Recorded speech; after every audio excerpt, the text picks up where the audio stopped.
At first it was an undercurrent, murmurings among men. It was only a matter of time before the women felt the difference, and within the space of a few short months, every night the same problem would occur. It was a problem that was leaving the world feeling shafted and unsure about what was going to happen next. Humans of all race, gender and religious beliefs were affected by this inevitable death sentence that has seen the world take a turn for the worst. As a realisation of this pandemic emerged, it was clear that nowhere was safe, especially here in Dunedin, normally the sexual epicentre of New Zealand. The male reproductive organ has been relieved of its original purpose and is now nothing but a flaccid, delicate memory. The loss of our once friend is the reason why the world is on a biological countdown to the end of time.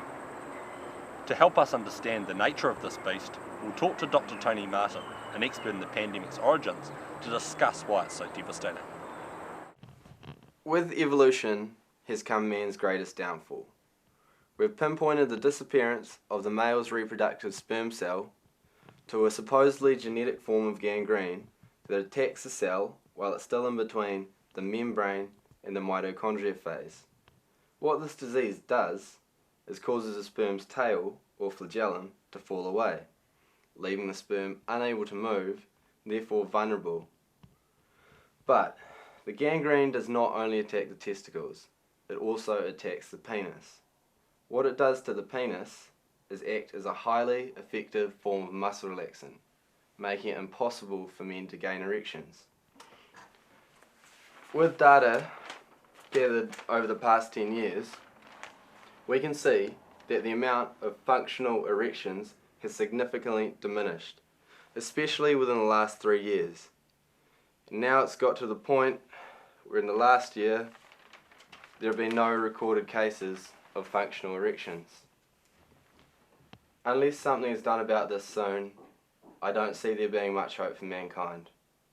The penis has simply just become a flaccid, lifeless limb.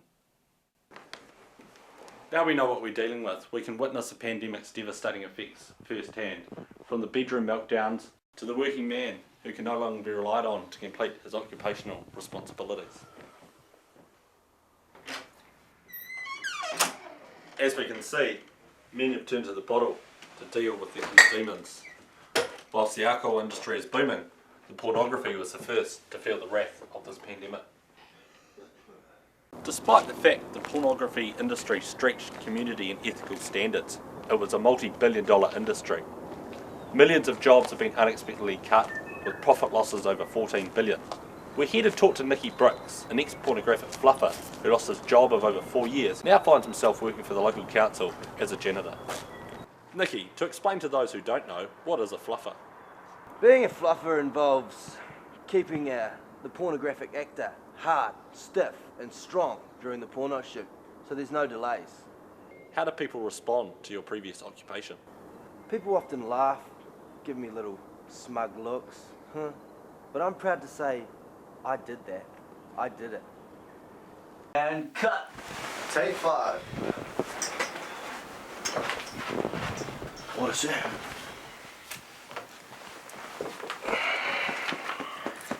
Nice weather, eh? Shut up, fluffer. Do your job.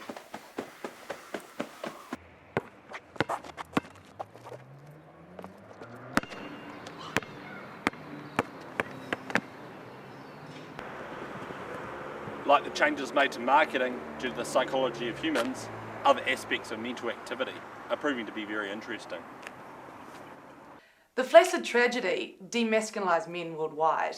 That fact is just completely irrefutable. So I guess now the real interest lies in the youth of today.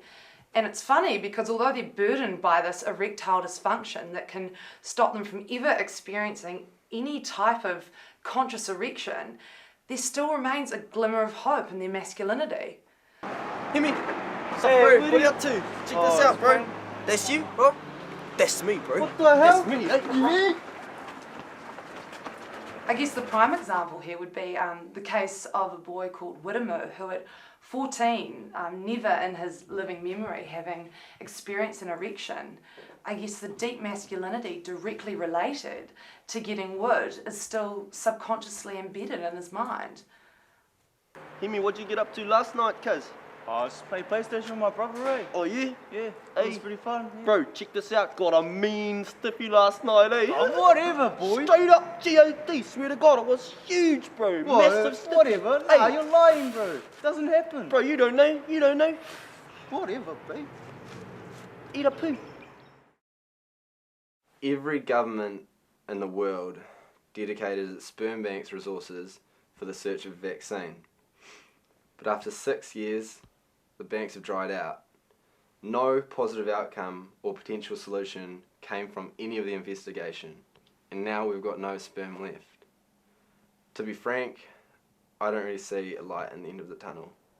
There's not much more we can do.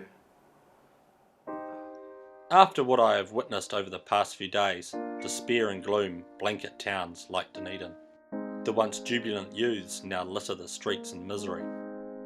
As this modern day plague approaches, the end of our very existence is near. The best thing we can now do is live in respect of each other whilst knowing that the extinction of our kind is now inevitable.